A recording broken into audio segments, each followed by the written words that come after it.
Welcome to my next video linguistics के उपर जो शॉर्ट नोट्स असी पहलों तो कर रहे हैं उसकी सीरीज़ के विच नैक्सट वीडियो है IC इमीडिएट कॉन्स्टिट्यूएंट्स के उपर फनैटिक्स के उपर लिंग्विस्टिक्स के उपर अज की वीडियो के असी फनैटिक्स नाल संबंधित जिन्ने भी शॉर्ट नोट्स है वो कवर करांगे।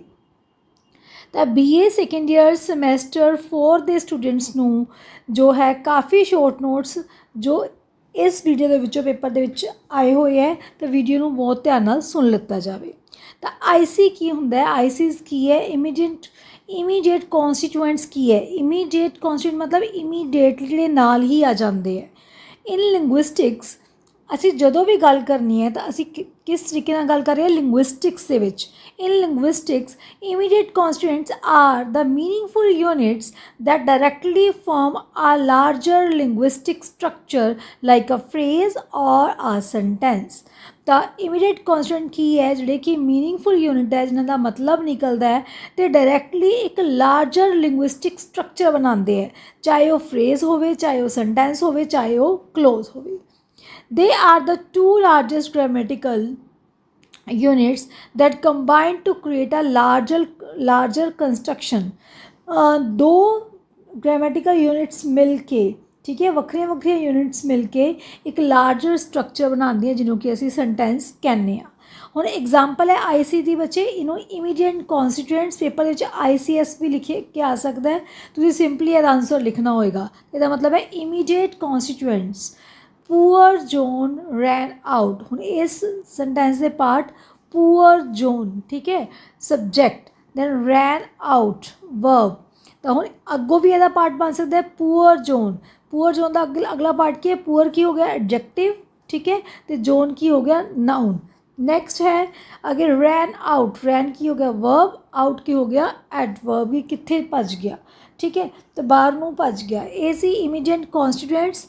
अगला है बच्चे question phonetics. Phonetics is a specific study of speech sounds. हम फोनेटिक्स की है स्पीच साउंड्स की स्टडी है, focusing on how they are produced and transmitted.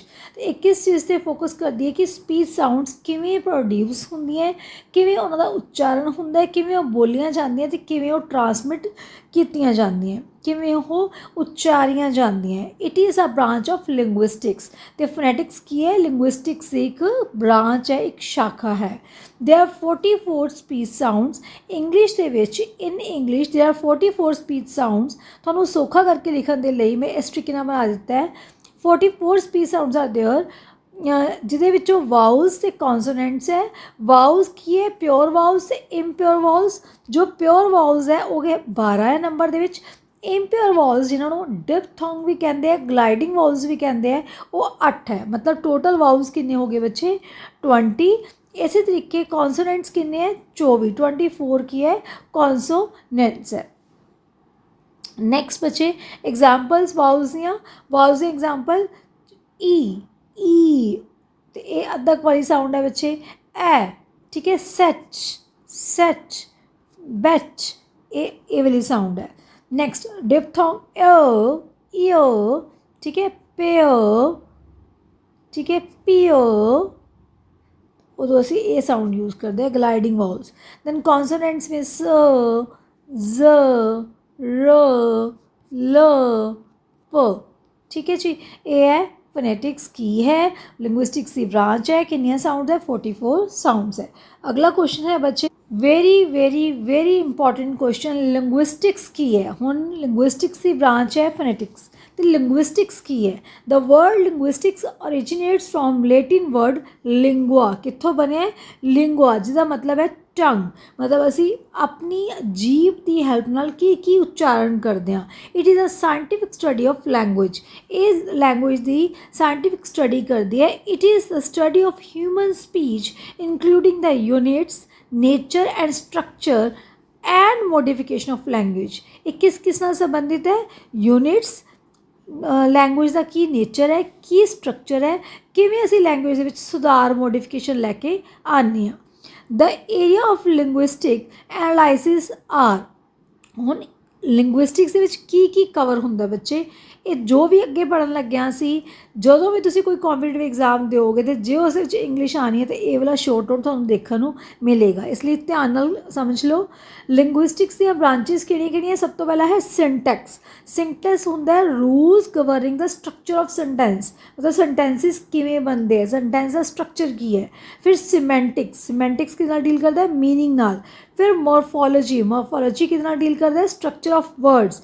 Then phonetics ਜੋ ਕਿ ਅਸੀਂ ਹੁਣੇ ਪੜ੍ਹ ਕੇ ਆਏ ਹਾਂ, speech sounds. Then phonology, phonology ਕੀ ਹੈ, the abstract sound system of a language. ਫਿਰ ਉਸ ਤੋਂ ਬਾਅਦ ਹੈ ਪ੍ਰੈਗਮੈਟਿਕਸ। ਪ੍ਰੈਗਮੈਟਿਕਸ ਡੀਲ ਕਿਵੇਂ ਕਰਦਾ ਹੈ, how the context of use contributes to meaning.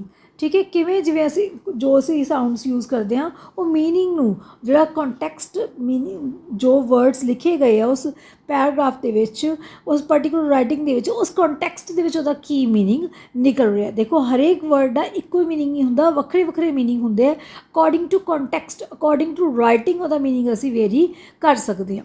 ਤਾਂ ਹੁਣ ਲਿੰਗੁਇਸਟਿਕ ਦੀਆਂ ਬ੍ਰਾਂਚਿਸ ਜੇ ਤੁਸੀਂ ਲਿਖ ਕੇ ਆਉਣੀ ਹੈ, ਸਿੰਪਲੀ ਕਿਵੇਂ ਲਿਖ ਸਕਦੇ ਹੋ, the areas of linguistic analysis are syntax, semantics, morphology, phonetics, phonology and pragmatics।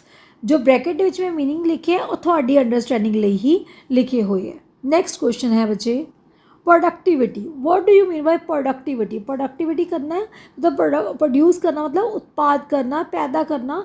ਇੱਥੇ ਅਸੀਂ ਕਹਾਂਗੇ ਲਿੰਗੁਇਸਟਿਕਸ ਦੇ ਟਰਮ ਦੇ ਵਿੱਚ productivity refers to language's capacity to generate an infinite number of new utterances and meanings. ਮਤਲਬ ਲਿੰਗੁਇਸਟਿਕ ਦੀ ਨਜ਼ਰ ਦੇ ਵਿੱਚ ਪ੍ਰੋਡਕਟਿਵਿਟੀ ਕੀ ਹੈ, ਇਨਫਿਨਿਟ ਮਤਲਬ ਅਪਾਰ, ਐਂਡਲੈਸ ਨੰਬਰ ਆਫ ਨਵੇਂ ਆਵਾਜ਼ਾਂ, ਨਵੇਂ ਵਰਡਸ, ਨਵੇਂ ਮੀਨਿੰਗਸ ਨੂੰ ਬਣਾਉਣਾ। ठीक है, using a finite set of grammatical rules, मतलब एक limited set of grammatical rules ਨੂੰ यूज़ करके अनलिमिटेड जो है वर्ड्स बनाने तो मीनिंग्स बनाने तो स्ट्रक्चर बनाने। It is creative and open ended. जो प्रोडक्टिविटी है बहुत क्रिएटिव होंगी है तो ओपन एंडेड है nature wise. It allows speakers to express new ideas, तो स्पीकर्स को अलाउ कर दिए कि वो नवे आइडियाज़ को पेश कर सके। It is ability to form new sentences and words. ये एक एबिलिटी, ये एक काबिलियत है नवे सेंटेंस से नवे वर्ड्स बनाने की। तो हम प्रोडक्टिविटी की है ability to form new sentences and words. It refers to capacity to generate infinite number of new utterances. Utterances होंदा है अटर करना, मीनस उच्चारण करना, किदे तो फिनिट नंबर ऑफ रूल्स तो एलिमेंट्स तो। नेक्स्ट क्वेश्चन है आर्बिट्रेरीनेस। हुण आर्बिट्रेरीनेस की है, इलॉजिकली, बिना किसी मतलब तो। लैंग्वेज की है, लिंग्विस्टिक की है। आर्बिट्रेरीनेस का मतलब है लैक ऑफ अ नैचुरल और the inherent connection between a word and it's meaning. हुण असी टेबल नूं टेबल क्यों कहने आ, कोई मतलब पता नहीं है। पेन नूं पेन क्यों कहने आ, there is no reason, there is no logic. तो आर्बिट्रेरीनेस रेफर करता है लैक ऑफ नैचुरल, मतलब जो कुदरती तौर पर तो इनहेरेंट जो जितों ये शब्द बने हैं, शब्दावली बनी है, वोकैबलरी बनी है, कोई कनैक्शन नहीं है इन्हां दे मीनिंग नाल। It means there is no logical reason why a particular sound combination represent a specific concept. तो इसका की मतलब है कि there is no logical reason, कोई भी लॉजिकल रीजन नहीं है क्यों एक पर्टिकुलर जो आवाज़ है, कॉम्बिनेशन है, रिप्रजेंट कर रहे एक स्पैसिफिक कॉन्सैप्ट नूं। हुण for example there is no specific reason why 4-legged domestic animal, जो डोमैस्टिक एनिमल है डॉग, असी उन्हें इंग्लिश डॉग क्यों कहने हैं, कोई रीज़न है, there is no reason. English जो डॉग कहने हैं, हिंदी च असी कुत्ता कहने हैं, there is no reason. And in Sanskrit it is called kukar, there is no reason. तो हरेक शब्द को वक्री वक्री भाषा च वक्रा वक्रा नाम दिता गया। तो there is no reason, no logic behind this, so the language is arbitrary. Language की है, आर्बिट्रेरी है। Next question is diachronic study of language. Diachronic study मतलब डाइक्रॉनिक, ठीक है, मतलब ਉਹ ਸਟੱਡੀ ਲੈਂਗੁਏਜ ਦੀ, ਲਿੰਗੁਇਸਟਿਕਸ ਦੀ।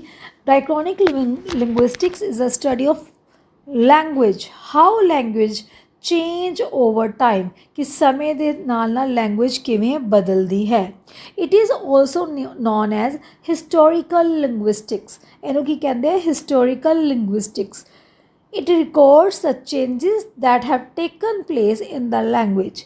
ਇਹ ਉਹ ਚੇਂਜਿਸ ਨੂੰ ਨੋਟ ਕਰਦੀ ਹੈ ਜਿਹੜੇ ਕਿ ਲੈਂਗੁਏਜ ਦੇ ਵਿੱਚ ਆਏ ਹੈ ਪਾਸਟ ਦੇ ਵਿੱਚ। It focuses on the evolution of language. ਮਤਲਬ ਇਹ ਸਿਰਫ ਇੱਕ ਪਰਟੀਕੂਲਰ ਪੁਆਇੰਟ 'ਤੇ ਨਹੀਂ ਫੋਕਸ ਕਰਦੀ ਕਿ 2025 ਦੇ ਵਿੱਚ ਲੈਂਗੁਏਜ ਕਿਵੇਂ ਚੱਲ ਰਹੀ ਹੈ। ਨੋ, ਇਟ ਫੋਕਸ ਕਿ 2015 ਦੇ ਵਿੱਚ ਕਿਵੇਂ ਸੀ, ਫਿਰ 16 'ਚ ਕੀ ਹੋ ਗਈ, ਫਿਰ 17 'ਚ ਕੀ ਹੋ ਗਈ, ਇਸ ਤਰੀਕੇ ਨਾਲ 2025 ਤੱਕ ਕਿਵੇਂ ਪਹੁੰਚੀ ਲੈਂਗੁਏਜ। ਤਾਂ ਇਹ ਸਾਰੀ ਹਿਸਟਰੀ ਦੀ ਸਟੱਡੀ ਕਰਦੀ ਹੈ ਲੈਂਗੁਏਜ ਦੀ। ਤਾਂ it focuses on the evolution of language including the development of sounds, grammar and vocabulary. ਜੋ ਲੈਂਗੁਏਜ ਹੈ ਉਹਦੀ ਸਾਊਂਡਸ, ਉਹਦੀ ਗ੍ਰਾਮਰ ਅਤੇ ਉਹਦੀ ਵੋਕੈਬਲਰੀ ਕਿਵੇਂ ਇਵੋਲਵ ਹੋਈ ਹੈ, ਠੀਕ ਹੈ, ਕਿਵੇਂ ਉਹਦੇ ਵਿੱਚ ਬਦਲਾਵ ਆਇਆ, ਇਹ ਸਭ ਕੁਝ ਸਟੱਡੀ ਕੀਤਾ ਜਾਂਦਾ ਹੈ। ਨੈਕਸਟ ਕੁਐਸਚਨ ਹੈ synchronic studies. Synchronic study of language is the synchronic study of language. It focuses on a language at a specific point of time. ਮਤਲਬ ਜੇ ਮੈਂ ਸਟੱਡੀ ਕਰਨ ਲੱਗਿਆ ਕਿ 2024 ਦੇ ਵਿੱਚ ਇੰਗਲਿਸ਼ ਲੈਂਗੁਏਜ ਦੇ ਵਿੱਚ ਕਿਹੜੇ ਵਰਡ ਸੀ, ਕਿਹੜੀ ਵੋਕੈਬਲਰੀ ਸੀ, ਕਿਹੜੀ ਗ੍ਰਾਮਰ ਯੂਜ਼ ਕੀਤੀ ਸੀ, ਪਰ ਮੈਂ ਇਹ ਬੋਦਰ ਨਹੀਂ ਕਰ ਰਹੀ ਕਿ 2020 'ਚ ਕੀ ਸੀ, 2015 'ਚ ਕੀ ਸੀ, 2010 'ਚ ਕੀ ਸੀ। ਮੈਂ ਸਿਰਫ 2000 ਇੱਕ ਪਰਟੀਕੂਲਰ 2024 ਦੀ ਲੈਂਗੁਏਜ ਨੂੰ, ਇੱਕ ਸਾਲ ਦੀ ਲੈਂਗੁਏਜ ਨੂੰ, ਇੱਕ ਸਦੀ ਦੀ ਲੈਂਗੁਏਜ ਨੂੰ, ਕੋਈ ਵੀ ਇੱਕ ਪਰਟੀਕੂਲਰ ਪੁਆਇੰਟ ਟਾਈਮ ਲੈ ਲਿਆ ਅਤੇ ਮੈਂ ਉਹਨੂੰ ਹੀ ਸਟੱਡੀ ਕਰ ਰਹੀ ਹਾਂ ਕਿ ਕੀ ਸੀ ਉਸ ਸਮੇਂ ਦੌਰਾਨ, ਠੀਕ ਹੈ। ਤਾਂ ਇਹ ਕੀ ਹੈ? ਸਿੰਕਰੋਨਿਕ ਮਤਲਬ ਸੇਮ ਟਾਈਮ ਦੀ ਸਟੱਡੀ, ਡਾਇਕ੍ਰੋਨਿਕ ਮਤਲਬ ਡਾਇਵਰਸ ਹੋਈ ਵੀ ਹੈ, ਲੌਂਗ ਟਾਈਮ ਦੀ ਸਟੱਡੀ ਹੈ, ਹਿਸਟੋਰੀਕਲ ਸਟੱਡੀ ਹੈ। It focuses on language at a specific point of time without considering its historical development. ठीक है, ये हिस्टोरिकल डेवलपमेंट ਨੂੰ ਬੋਦਰ ਨਹੀਂ ਕਰਦੀ। It focuses on the structure and rules of that things as they exist at that particular moment. ਇਹ ਸਿਰਫ ਉਹਦੇ structure ਬਾਰੇ ਪੜ੍ਹਦੀ ਹੈ ਜਿਹੜੇ ਉਸ ਪਰਟੀਕੂਲਰ ਟਾਈਮ 'ਤੇ ਉਹ ਚੱਲ ਰਹੇ ਆ। For example, studying the grammar of English in 20th century without considering, this is in, ठीक है, without considering how it evolved from old English। 20ਵੀਂ ਸਦੀ ਦੀ ਗ੍ਰਾਮਰ ਨੂੰ ਪੜ੍ਹਨਾ ਇਹ ਬੋਦਰ ਕੀਤੇ ਬਿਨਾ ਕਿ ਇਹ ਪਹਿਲਾਂ ਪੁਰਾਣੀ ਇੰਗਲਿਸ਼ ਦੇ ਵਿੱਚ ਕਿਵੇਂ ਸੀ, ਤਾਂ ਉਹਨੂੰ ਕਹਿੰਦੇ ਆ ਸਿੰਕਰੋਨਿਕ। ਹੁਣ ਬਹੁਤ ਵਧੀਆ ਸਾਡੇ ਟੀਚਰ ਸਮਝਾਉਂਦੇ ਸੀ ਦਿਸ ਇਜ਼ ਡਾਇਕ੍ਰੋਨਿਕ ਸਟੱਡੀ, ਮਤਲਬ ਇਹ ਸਾਰੀ ਸਾਲਾਂ ਦੀ ਸਟੱਡੀ ਕਰਦੀ ਹੈ, 1920, 21, 22, 23, 24, 25, 26। ਪਰ ਇਹ ਕੀ ਹੈ? ਸਿੰਕਰੋਨਿਕ ਸਟੱਡੀ, ਜਿਹੜੀ ਸਿਰਫ ਇੱਕੋ ਹੀ ਸਾਲ ਦੀ ਸਟੱਡੀ ਕਰਦੀ ਹੈ। But synchronic study is not possible without diachronic study. ਜੇ ਡਾਇਕ੍ਰੋਨਿਕ ਹੋਈ ਵੀ ਹੈ ਤਾਂ ਹੀ ਸਿੰਕਰੋਨਿਕ ਪੋਸੀਬਲ ਹੈ, ਮੀਨਸ ਦੋਨੋਂ ਇੱਕ ਦੂਸਰੇ 'ਤੇ ਡਿਪੈਂਡੈਂਟ ਹੈ। ਤਾਂ ਇਹ ਸੀ ਬੱਚੇ ਸ਼ੋਰਟ ਨੋਟਸ ਰਿਲੇਟਡ ਟੂ ਫੋਨੈਟਿਕਸ। ਉਮੀਦ ਕਰਦੀਆਂ ਸਮਝ ਆਏ। ਤਾਂ ਸੀਰੀਅਸਲੀ ਬੱਚੇ ਆਪਣੇ ਸਬਜੈਕਟ ਨੂੰ ਪੜ੍ਹੋ, ਬਹੁਤ ਮਜ਼ੇਦਾਰ ਸਬਜੈਕਟ ਹੈ, ਮੋਰ ਦੈਨ 80% ਮਾਰਕਸ ਤੁਸੀਂ ਲੈ ਸਕਦੇ ਹੋ। ਉਮੀਦ ਕਰਦੀ ਹਾਂ ਮੇਰੀ ਵੀਡੀਓਜ਼ ਨੇ ਤੁਹਾਡੀ ਹੈਲਪ ਕੀਤੀ। ਤਾਂ ਪਲੀਜ਼ ਸ਼ੇਅਰ ਕਰ ਦਿਓ, ਨਾਲ ਲਾਈਕ ਵੀ ਕਰ ਦਿਆ ਕਰੋ ਅਤੇ ਛੋਟਾ ਜਿਹਾ ਕਮੈਂਟ ਵੀ ਜ਼ਰੂਰ ਛੱਡ ਦਿਆ ਕਰੋ। ਬਹੁਤ ਹੌਸਲਾ ਮਿਲਦਾ ਤੁਹਾਡਾ ਕਮੈਂਟ ਦੇਖ ਕੇ। Thank you, God bless you, keep watching and supporting.